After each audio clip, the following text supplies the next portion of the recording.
Hello friends, I welcome you all to my YouTube channel.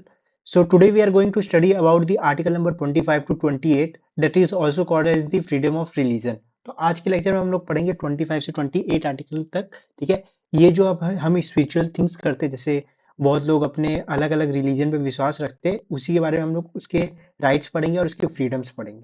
ठीक है, तो देखो 25 से 28 तक के आर्टिकल ही क्यों बोलते हैं, फ्रीडम ऑफ रिलीजन। ठीक है, तो स्टार्ट करते हैं। देखो 25 आर्टिकल आप समझ गए होंगे।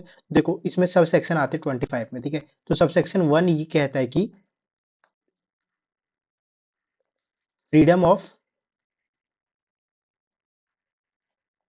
कॉन्साइंस। ठीक है, फ्रीडम ऑफ कॉन्साइंस। देखो अब फ्रीडम ऑफ कॉन्साइंस का मतलब क्या होता है। देखो कॉन्साइंस टर्म का ये मतलब है कि जो डिफरेंट डिफरेंट रिलीजन्स के लोग हैं उनको पूरा, अगर वो किसी चीज पे फेथ रखते तो उनको पूरा अधिकार है कि उस चीज को वो लोग फॉलो कर सके। जैसे कैसे, देखो वंस बिलीव, ठीक है, चाहे वो किसी भी रिचुअल या कोई भी धर्म में अपना विश्वास रखते हो तो उसको वो फ्रीली क्या कर सकते हैं, फॉलो कर सकते हैं। ठीक है, उस पे उसको कोई रोक टांग नहीं लगाएगा। ठीक है, आप प्रोपोगेट कर सकते हो। ठीक है, प्रोपोगेट मतलब क्या होता है, उसका प्रचार कर सकते हो। ठीक है, प्रचार कर सकते हो। उसका प्रचार कैसे करना हुआ, देखो जैसे कि अभी कोई, जैसे कोई कुछ भी आ रहा है, जैसे होली आ रही है बाय चांस। ठीक है, अब होली आ रही है तो आपको होली का प्रचार करना है कि वहां पे इन भगवान की पूजा होगी, तो आप बेझिझक होकर उसका प्रचार कर सकते हो। उसी तरह अगर जैसे कभी की ईद आ रहा है, जैसे आप मान के चलो, तो आपको अगर ईद का प्रचार करना है कि यहाँ पे ये प्रोग्राम होगा, तो आप बेझिझक होकर कर सकते हो, आपको वहां पे कोई रोक टाक नहीं लगेगी। ठीक, देखो वंस बिलीव होगा, प्रोपोगेट हो गया, और क्या हो सकता है यहाँ पे एक बात और आती है कि आप कोई भी जैसे रिलीजन प्रैक्टिस कर सकते हो। ठीक है, रिलीजियस प्रैक्टिस कर सकते हो। जो जो भी आपकी थिंग्स बनी हो, जितने भी रिलीजियस प्रैक्टिस है ना, आप वो वहां पे परफॉर्म कर सकते हो। ठीक है, ये भी हो जाता है। ठीक, फिर आती है कि अब आप आपको मैंने ये सब इसके क्या बता दिया, फ्रीडम्स क्या क्या आपको मिलते हैं। बट जो सेक्शन नंबर 25 के सब सेक्शन 2 में इसकी रिस्ट्रिक्शंस लिखी हुई है। क्या है इसकी रिस्ट्रिक्शंस है, रिस्ट्रिक्शंस का मतलब क्या होता है, मैंने आपको बताया कि रोकथाम क्या लगेगी। देखो हर चीज के, अगर देखो, अगर हम मैं आपको हर चीज के राइट दे दूं कि भाई आप ये कर सकते हो, भाई उससे आम पब्लिक को वो भी तो हो सकता है ना। जैसे मान लो कि इसमें क्या होगा, देखो on the basis of public demand, on the basis of public demand, जैसे मैं आपको ये पॉइंट बोल रहा हूँ, on the basis of public order. Order और डिमांड आप दोनों बोल सकते हो। ठीक है, ऑर्डर और डिमांड दोनों। तो देखो कैसे हुआ ना कि जैसे जहां पे आप कहीं रहते हो, ठीक, तो वहां पे क्या हुआ, आपको ज्यादा अपने रिलीजन प्रैक्टिस की, जैसे मान लो कि आपको ही लेकर जा रहा है, आपने बहुत डीजे बजा दिया। ठीक है, और एक नॉर्मल ह्यूमन बीइंग्स की ये होती है कैपेसिटी की 20 डेसिमल तक वो सुनते हैं, तब तक उनका ईयर ठीक है।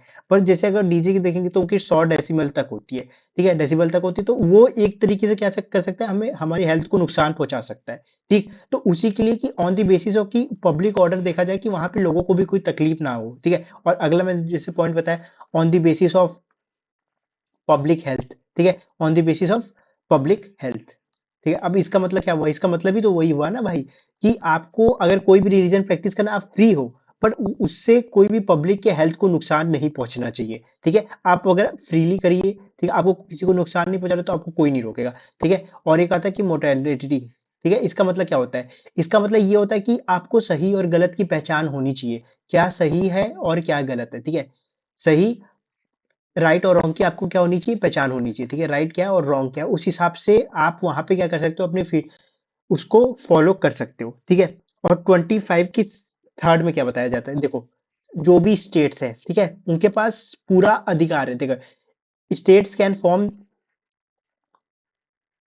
स्टेट्स कैन फॉर्म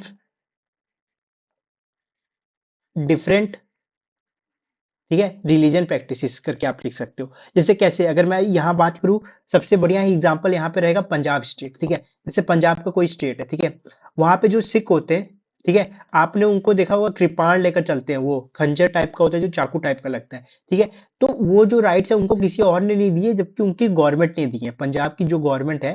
ठीक है, उन्होंने उनको ये अधिकार दिए, क्योंकि जब गुरु नानक देव थे जी, जहाँ से सिख धर्म की आखिरी जो गुरु नानक देव थे, जब उनकी उनसे ही स्टार्ट हुई थी ये धर्म, और ये प्रक्रिया तब से चलती हुई आ रही है। तो ये उनको एक पूरा अधिकार देते हैं, पर ऐसी बात नहीं कि वो लोग उसका गलत प्रयोग कर लेंगे, क्योंकि अभी मैंने आपको तीन चीजें रिस्ट्रिक्शंस में बताई।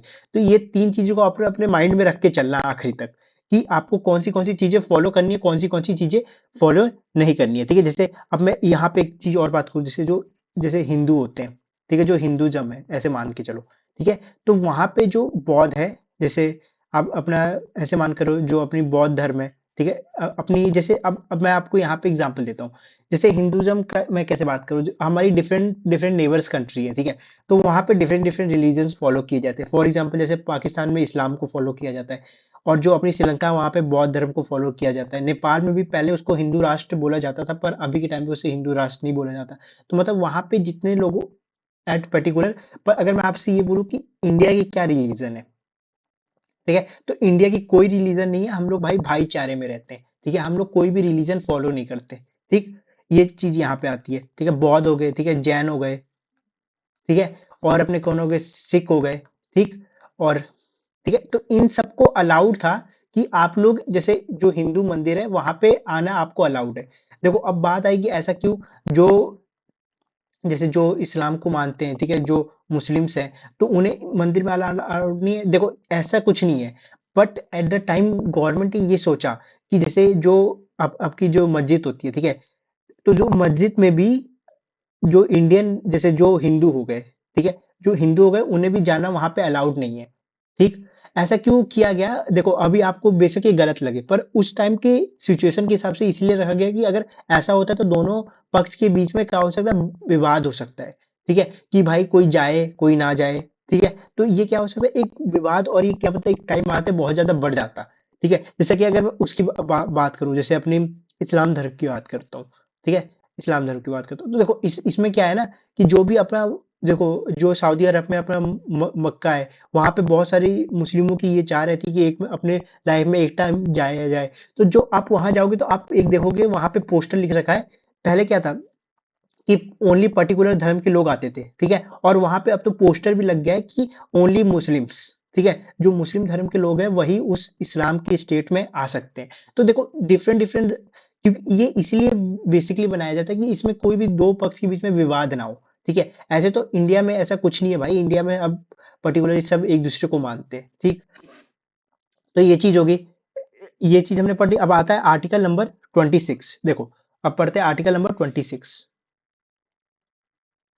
आर्टिकल नंबर 26 में क्या है, जो भी आप फ्रीली मैनेज कर सकते हो कोई भी अपनी रिलीजन एक्टिविटीज को, ठीक है, you can freely manage all our religion, ठीक है, इसमें इसमें देखो ऐसे आता है मेन, ठीक है, मैनेज और रिलीजियस, आप बोल सकते हो मैनेज और रिलीजियस एक्टिविटीज करके बोल सकते हो, ठीक है। तो इसमें क्या होता है ना, जैसे मान लो कि एक होते हैं ना, आप देखो गुरुद्वारा में जैसे लंगर चलते हैं, ठीक है, तो वो लोग क्या अपना चैरिटेबल ट्रस्ट चलाते हैं, ठीक है, चैरिटेबल ट्रस्ट मतलब ये होता है कि आपको बस वहां पे आना है, और मतलब आप खाना खा सकते हो, प्रसाद कर सकते हो, ले सकते हो, ठीक है, तो ये हो गया। ठीक है, इसके अलावा जो आप कोई भी ओनरशिप, ठीक है, कोई भी लैंड एक्वायर कर सकते हो, ठीक है, किस पर्पस के लिए, अपने रिलीजन के पर्पस के लिए, ठीक है, लैंड एक्वायर कर सकते हो, उससे आप किसी का क्या पता भला करो, ठीक है, लैंड एक्वायर कर सकते हो, ठीक है, तो ये सब राइट आपको आर्टिकल नंबर 26 में देखने को मिलते हैं, जहां पे आपको सब कुछ देखने को मिलेगा कि आपको चैरिटेबल ट्रस्ट मिल गया, आपको ओनरशिप ऑफ लैंड एक्वायर कर लिया आपने, ठीक है, और उसमें जैसे आप मूवेबल एसिड और इमूवेबल एसिड्स, ठीक है, जैसे आपकी जो अभी जैसे आप जिस घर में रहते हो वो इमूवेबल एसिड्स है, ठीक है, वो क्या होती है कि भाई जैसे आपने अपने घर को एक चैरिटेबल ट्रस्ट की एक एनजीओ की तरह काम किया कि अब मेरे घर में लंगर चलेगा आज से, तो आप फ्री हो भाई, आपको कोई नहीं रोकेगा उस जगह पे। ठीक, और जो एक बात और याद रखना, जो आर्टिकल नंबर 27 है वो बताता है कि जैसे आप कोई भी रिलीजन प्रैक्टिसेस फॉलो कर रहे हो, ठीक है, जैसे मैंने आपको बताया, तो आप पूरी तरह से टैक्स फ्री हो, आप फुली टैक्स फ्री हो। ठीक, आप क्या फुली टैक्स फ्री हो, जैसे अगर आपने कोई मस्जिद मान लो कि मंदिर बनाया या फिर कोई मस्जिद बनाई, ठीक है, तो वहां पे कोई भी आपके ऊपर टैक्स इंकर्ड नहीं किया जाएगा। ठीक है, देखो टैक्स नहीं लगना और फीस नहीं लगने में दो अंतर होती है, आपको फीस तो देनी पड़ेगी वहां पे, ठीक, बट आपको टैक्स नहीं देना पड़ेगा। देखो टैक्स का मतलब क्यों अलग होता है, देखो जैसे अगर मैंने 1 करोड़ रुपए गवर्नमेंट को टैक्स के फॉर्म पे दिया, ठीक है, सपोज करो, तो जरूरी नहीं है कि गवर्नमेंट उसके बदले मुझे 1 करोड़ के लिए, मैंने बोला कि भाई मेरे जो बाहर की रोड है उसको आप एकदम अच्छी कर दीजिए, नहीं, गवर्नमेंट ऐसा नहीं करेगी। चाहे आप उसको 100 करोड़ ही क्यों ना टैक्स दे दो, वो अपने हिसाब से उसको लेकर काम करेगी। बट अगर आप फीस देते हो कहीं पे, हमेशा याद रखना, जैसे अगर आपको ऑफिस में फीस मिलती है तब आप उस हिसाब से काम करते हो। तो अगर जब आपको फीस दे रहे हो तो आप उस हिसाब से अपना पर्टिकुलर काम करोगे। ठीक, यहाँ पे ये चीज आती है आपके, मतलब एक तरीके से बोलोगे आपका जो टैक्स फ्री करके बोल सकते हो, इसको हम कैसे लिख सकते हैं, there is no taxation for the religion practices. ठीक है, देयर इज, जैसे यहाँ लिख देता हूँ नीचे, देखो, देयर इज नो टैक्सेशन। ठीक है, there is no taxation in the promotion of religion. ठीक है, in the promotion of religion activities, जो आप ऐसे करके यहाँ पे इसको कैरी आउट कर सकते हो। ठीक, फिर आता है आर्टिकल नंबर 27। 27 हो गया था ना, 27 हो गया था, हाँ। 28, देखो अब 28 में यही बताया गया ना, सिंपल कट ये बताया कि जो भी आपको जो रिलीजियस पढ़ाई होती है ना, वो स्कूलों में नहीं कराई जाएगी।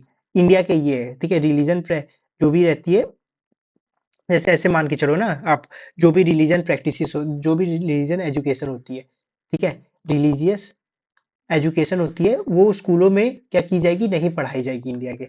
जैसे पर्टिकुलर अगर आप देखोगे तो अलग अलग कंट्रीज में उनके अपने अपने धर्म के सब्जेक्ट भी हैं, पर इंडिया में पर्टिकुलर ऐसे सब्जेक्ट नहीं। हम नॉर्मली, अगर आप सीबीएसई बोर्ड से पढ़े हो तो आप कौन से सब्जेक्ट पढ़ते हो, एक हिंदी पढ़ते हो, इंग्लिश पढ़ते हो, और क्लास 10 तक की बात करूँ तो आपका साइंस रहता है, मैथ्स रहता है और एसएसटी रहता है। ठीक, ये पर्टिकुलर सब्जेक्ट्स है जो कि एक बेसिक नॉलेज के लिए चाहिए होते हैं, उसके अलावा अदर सब्जेक्ट्स होते हैं उसको मैंने इंक्लूड नहीं किया अभी।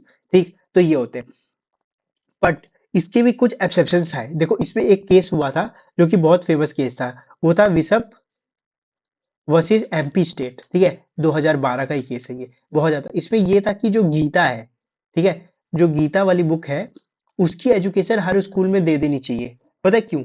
ऐसी बात है कि हम इधर पर्टिकुलर किसी धर्म को प्रमोट कर रहे हो, नहीं, क्योंकि गीता में जो बातें लिखी गई है वो particular day to day life के हिसाब से लिखी गई है, कि डे टू डे लाइफ में चलती क्या है, असल में अभी चल क्या रहा है, हो क्या रहा है कंट्री के अंदर। ठीक है, और आपको हर, जैसे आप कोई भी एक मुसीबत में फंसे तो आपको वहां से निकलने के रास्ते बताए जाते हैं, क्योंकि चाहे आप कोई भी हो, आप हिंदू हो, मुस्लिम हो, सिख हो, ठीक है, जैन हो, आपके लाइफ में कोई ना कोई प्रॉब्लम्स आएगी। ठीक है, और उस प्रॉब्लम को टैकल करने के लिए ही, जैसे अगर मैं एग्जांपल लूँ तो गीता बुक में उसके सॉल्यूशंस लिखे हुए हैं। बेशक उसकी जगह आप अपने गॉड को क्यों ना फॉलो करो, ठीक है, क्योंकि हर धर्म की बात यही होती है कि हमें, अगर देखा जाए तो हमें पर्टिकुलरली बांटा ही गया है हमारे पॉलिटिकल पार्टीज के द्वारा।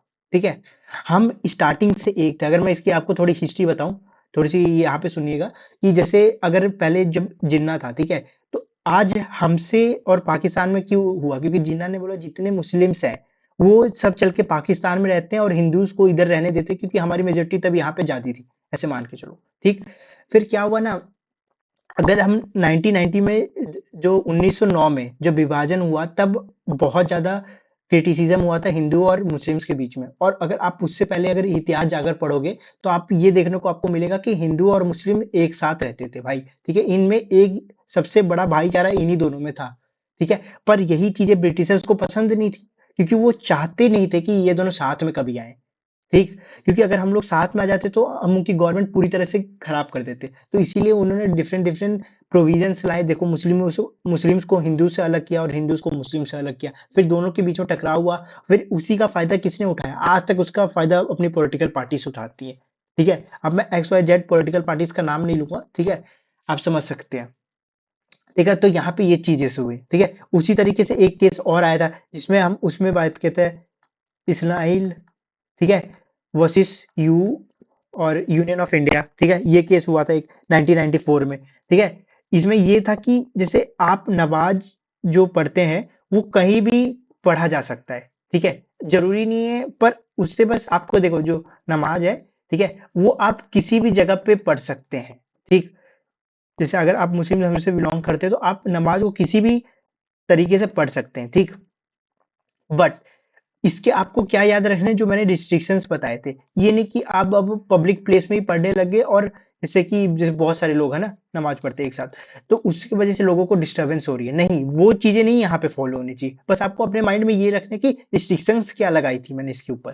ठीक, जो कि हमने ये 25 के सबसेक्शन 2 में पढ़ी थी। ठीक है, तो देखो इसमें तो बेसिकली इतना ही आता है, ठीक, इतना हमने जितना अभी तक पढ़ा इतना ही वैलिड है इसमें, क्योंकि ये ज्यादा बड़ा टॉपिक नहीं है, ठीक। और पर इसके अलावा भी कुछ हुए थे इधर पे इंसिडेंट्स, जैसे अगर मैं ये वाली बात करूं, तो ये इसमें क्या, ये रिसेंट न्यूज है, ठीक है, करंट अफेयर के टाइप पे। तो इसमें क्या हुआ था ना, देखो 1947 के बाद ये चीज बोली गई ना, जैसे अगर कोई प्लेस है, ठीक है, इसका अपवाद है या फिर आप बोल सकते हैं एक्सेप्शन है, वो है राम मंदिर, ठीक है। राम मंदिर को छोड़ के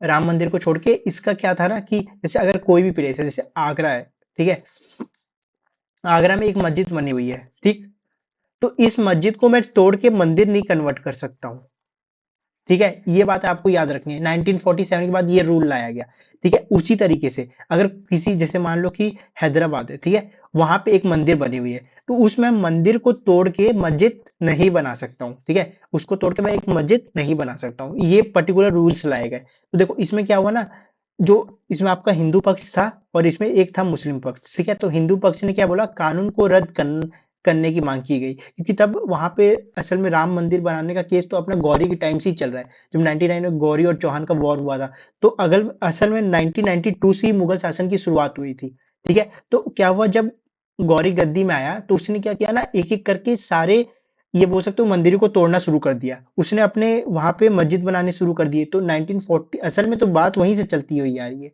ठीक है। और इसके हिसाब से क्या था कि जो मुस्लिम थे वो इस कानून के पक्ष में थे, और जो हिंदू थे वो इस कानून को रद्द करना चाहते थे। तो दोनों को बताने के लिए ये लाया गया कि 1947 में कि भाई जो चीज पहले से है उसको रहने दीजिए। पर दिक्कत क्या हुई थी ना, यहाँ पे देखो हिंदू इसके विवाद में क्यों थे, क्योंकि भाई ये आज का रूल नहीं है, 1992 में जो गौरी ने जो मंदिर तोड़े थे उसी के ऊपर मस्जिद बनाई थी। तो अब हिंदुओं की ये मांग थी कि हमारे जो मंदिर है उसको वहीं पे दोबारा लगाया जाए, ये बात हुई थी, ठीक। तो इसके अलावा आप डिफरेंट डिफरेंट यहाँ पे प्रोस्पेक्टिव्स पढ़ सकते हो, यही चीजें थी, ठीक है। फिर इसको बाद में जाकर माना गया और राम मंदिर वहां का एक्सेप्शन था, ठीक है। तो होपफुली आज की वीडियो आपको अच्छी लगी होगी, और फटाफट आइए 5 क्वेश्चन है वो कर लेते हैं। देखो पहला क्वेश्चन क्या है, देखो विच one of the following right is guaranteed by the article 25 of the Indian constitution, ठीक है, कौन सा गारंटेड करता है। देखो कल्चर एंड एजुकेशन राइट्स, ये तो मैंने बताया ही नहीं, ठीक है। इक्वालिटी, राइट टू इक्वालिटी, ये भी नहीं बनाया, ठीक है। राइट टू कॉन्स्टिट्यूशन रेमेडीज, ये भी नहीं बताया, इसका आंसर क्या हो जाएगा, ए हो जाएगा, ठीक है। राइट टू रिलीजन, देखो अब सीजीएल में ऐसे सवाल आते हैं, हमने कितने डीप में पढ़ लिया है, ठीक। फिर आता है according to article 25 of the Indian constitution the reference of Hindus refers to the people of which on the following religion, देखो मैंने ये भी आपको पढ़ाया था, ये आर्टिकल नंबर 25 के सबसेक्शन 3 में मैंने सिखिज्म के बारे में बताया था, जैन के बारे में बताया था, बुद्ध के बारे में बताया था। तो क्या हो जाएगा इसमें, 1 2 एंड 3 तीनों हो जाएंगे इसमें, ठीक है, option number B. According to the Article 25 of the Constitution, the rights to the freedom of religion is not subjected to, किसके सब्जेक्टेड, देख पब्लिक ऑर्डर पे होता है सब्जेक्ट, बिल्कुल होता है, आपको पब्लिक ऑर्डर को मानना ही मानना पड़ेगा। हेल्थ के लिए होता है, ये भी मैंने आपको बताया है। मोर्टेलिटी मतलब कि क्या सही है क्या गलत है इसकी पहचान, ठीक है। और ह्यूमनिज्म मतलब मानवता के बारे में तो मैंने आपको कुछ नहीं बताया, तो इसका ये हो जाएगा गलत। और आपको क्या बताया ना, is not subjected to the, ठीक है, तो इसका आंसर डी हो जाएगा। अब फिर अगले क्वेश्चन पे आता है, according to the article 26 of the constitution of India every religion set has the right to establish and maintenance the institution for ये चैरिटेबल पर्पसेस, बिल्कुल सही बात है ये, ठीक है। Manage work related to the matter of religion, बिल्कुल सही है, मैं आप मैनेज भी कर सकते हो भाई, मैनेज कर लिया आपने, ठीक है, आपके उसके इंस्टीट्यूशन बना दिए। Own and acquire movable assets, बिल्कुल ठीक है। मैनेज सोशल अफेयर्स, देखो सोशल अफेयर्स के बारे में अब मैनेज करना, ये हम बोल सकते हैं और नहीं भी बोल सकते हैं, ठीक है, क्योंकि भाई अब सोशल अफेयर्स कैसे आप मैनेज करोगे, लोगों की चाह को थोड़े ना बदल दोगे, ठीक है, तो ये पॉइंट गलत हो जाएगा, ठीक है। Own and acquire immovable assets, तो ये पॉइंट भी सही हो जाएगा, ठीक है। तो इसका आंसर क्या होगा, A B C and D, A B A C D C, ठीक है, ऑप्शन नंबर सी।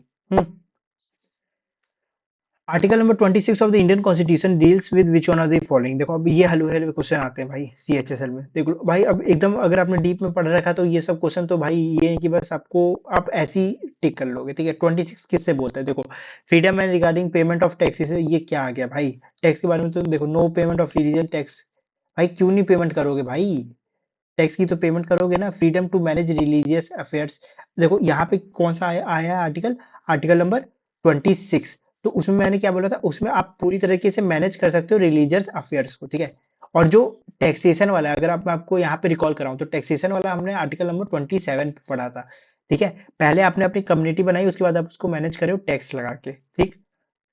फिर आता है 6, which one of the following statement about the right to religious freedom mention in the Indian constitution is false, कौन सा गलत है जो राइट टू रिलीजन में आता है, ठीक है। It provide freedom to manage the religion, ये तो बिल्कुल एकदम सही बात है, ये सही बात है, ठीक है। It provide freedom of worship, बिल्कुल सही बात है। It is mention in article section 25 to 28 C, it is mention that the state has its own religion, भाई गलत बात, ठीक। कोई भी स्टेट इंडिया का हो, ये बात आपको यहाँ पे नोट कर लेनी है या फिर याद रखनी है, ठीक है। कोई भी स्टेट हो इंडिया का, उसके पास ये कोई भी अधिकार नहीं है कि भाई वो अपने खुद के रिलीजन बना ले, ठीक। जैसा कि अगर आप बोलो कि जैसे यूपी है, तो अब यूपी अपना पर्टिकुलर कोई भी धर्म नहीं बना सकता, ठीक। और आखिरी क्वेश्चन है, which one of the following is not correct about the right to religion in India, the person can choose any religion or choose not to follow any religion. देखो अब यहाँ पे ये जो बात आती है, ये पॉइंट, ठीक है। देखो जब जनगणना हुई, ठीक है, 2011 की जनगणना के हिसाब से बात करूँ तो ऑलमोस्ट 79% हिंदूज थे, ठीक है, 14% मुस्लिम थे, ठीक है, अपने 4% सिख और बुद्ध धर्म ये सब के थे। बट आपको हैरानी होगी जान के कि जो कम से कम 27 लाख लोग, ठीक, ऐसे भी थे जो कोई भी रिलीजन को फॉलो नहीं करते थे, ठीक है। वो कोई भी रिलीजन को फॉलो नहीं करते थे, मतलब कि वो कोई भी रिलीजन में विश्वास ही नहीं रखते थे, ऐसे भी थे, ठीक है। तो ये पॉइंट क्या हो गया, देख everyone is free to choose a religion and follow that religion, ठीक है। हाँ ये बिल्कुल सही बात है भाई, कि भाई आप कोई भी रिलीजन चूज कर लो, उसको आराम से फॉलो करो। Freedom to believe, practice and propagate, ठीक है। प्रोपोगेट मतलब अभी आपको बताया था मैंने, उसका प्रचार कर सकते हो, उसकी प्रैक्टिस कर सकते हो। प्रैक्टिस कैसे हो, जैसे आप पूजा कर सकते हो, ठीक। उसके बिलीव, ये भी पॉइंट सही है। फ्रीडम टू फोर्स कन्वर्जन, देखो फोर्स कन्वर्जन मैंने कहीं भी बात नहीं की, और ये ऐसा इंडिया में है ही नहीं सिस्टम, ठीक है। आप किसी को भी फोर्सफुली किसी भी धर्म में कन्वर्ट करा ले रहे हो, ठीक है। तो होपफुली आज की वीडियो आपको अच्छी लगी होगी, कमेंट में जरूर बताइएगा कैसी हुई वीडियो, ठीक है। चलो ठीक है, बाय बाय।